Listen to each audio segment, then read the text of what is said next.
कि मतलब कि दुनिया को शो ऑफ कराना कि पाकिस्तान एक जालिम मुल्क है और इस तरीके से जुल्म करता है। अगर पाकिस्तान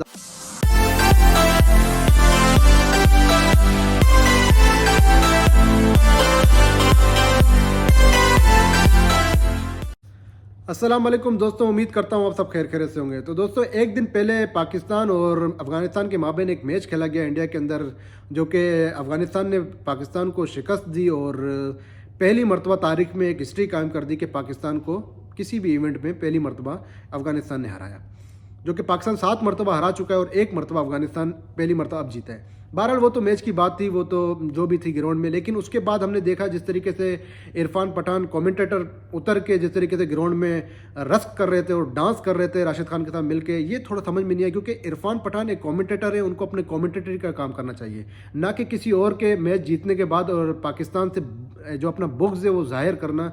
मतलब अगर तुम्हें डांस करना था तो फिर हम ऑस्ट्रेलिया के सामने भी हारे थे, तब आप आके डांस कर लेते हो। हम लोग इंडिया के सामने हारे थे, तुम्हारा अपना कंट्री था, तुम उसके बाद आके डांस करते तो एक समझ में आता। लेकिन अफगानिस्तान के सामने हारने के बाद इस तरीके से ग्राउंड में आके डांस करना और दुनिया को दिखाना कि हम बहुत खुश हैं और ये जो तुम्हारे दिल में पाकिस्तान का बुग़्ज़ रखा है वो दिखाना।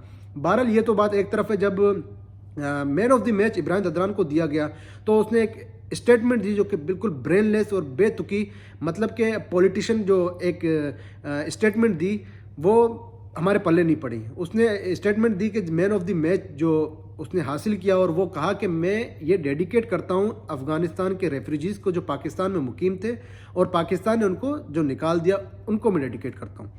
चलें, बात आती है कि पाकिस्तान ने क्यों निकाला, पाकिस्तान ने कैसे उनको जगह दी अपने पास। 1980 में जब अफ़गानिस्तान के हालात ख़राब हुए थे तो फिर यही पाकिस्तान था कि अपने दोनों हाथ खोल के उनको खुशामदीद कहा अपने मुल्क में कि तुम हमारे पास रहो, तुम्हें रहने के लिए छत दी, तुम्हें कारोबार करने के लिए पूरे जो एक पाकिस्तान शहरी को जो एक पूरे इजाज़त है कि भाई आप जो एक हुकूक है उनके, उस तरीके से उनको हुकूक दिए बगैर किसी वीज़े के, बगैर किसी तकलीफ़ के।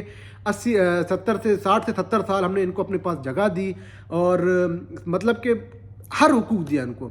अब पाकिस्तान ने उनको इस वजह से निकाला क्या, उनको एक डेट दी कि भाई आपके पास ये डेट है, आप दोबारा अपने मुल्क में जाओ, क्योंकि आपके मुल्क के हालात ठीक हो गए। अब हमारे मुल्क के हालात वैसे नहीं हैं कि हम इतने जो मुश्किलात हैं उनको फेस कर सकें।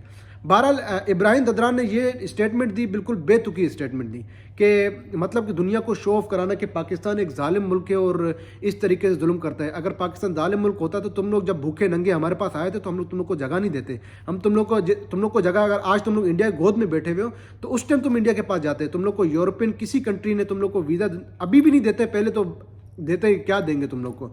बहरहाल वो बात एक अलग बात है। लेकिन इब्राहिम ददरान की ये स्टेटमेंट, अगर तुम्हारे अंदर गूदा है, अगर तुम्हारे अंदर तुम एक मुसलमान हो, ला इलाहा इल्लल्लाह मुहम्मद रसूलुल्लाह पढ़ने वाले मुस्लिम हो, तो तुम ये डेडिकेट करते गज़ा को, तुम ये डेडिकेट करते फ़लस्तीन की आवाम को। लेकिन तुम लोग के अंदर इतनी तप्पड़ नहीं है।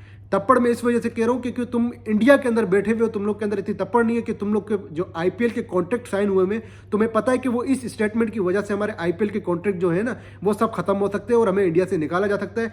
आज तुम लोग इंडिया के अंदर जो गोद में बैठे हुए हो, जिस तरीके से तुमने जश्न किया, काबिल तारीफ़ है कि तुम लोग भाई जश्न कर सकते हो, पहली मरतबा जीते हो। लेकिन ये मत भूलो कि इसी पाकिस्तान ने तुम लोग को क्रिकेट खेलना सिखाया है। कराची के अंदर अफगान कैंप के अंदर तुम लोग जब मुकीम थे तो वहीं पे कैंप लगा के तुम लोग को क्रिकेट पाकिस्तान ने सिखाई। आज भी हमारे जो एक्स क्रिकेटर हैं उन्हीं ने तुम लोग को कोचिंग की, बॉलिंग सिखाई, उन्हीं ने तुम लोग को बैटिंग सिखाई।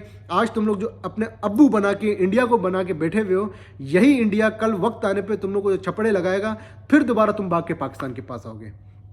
बहरहाल ये जो स्टेटमेंट थी ये बिल्कुल बेतुकी, एक ब्रेनलेस और जो इमेच्योर एक लड़का होता है जिस तरीके से स्टेटमेंट देना कि दुनिया को दिखाना कि किसी और मुल्क के बारे में इस तरीके से बात करना, वो भी क्रिकेट ग्राउंड के अंदर।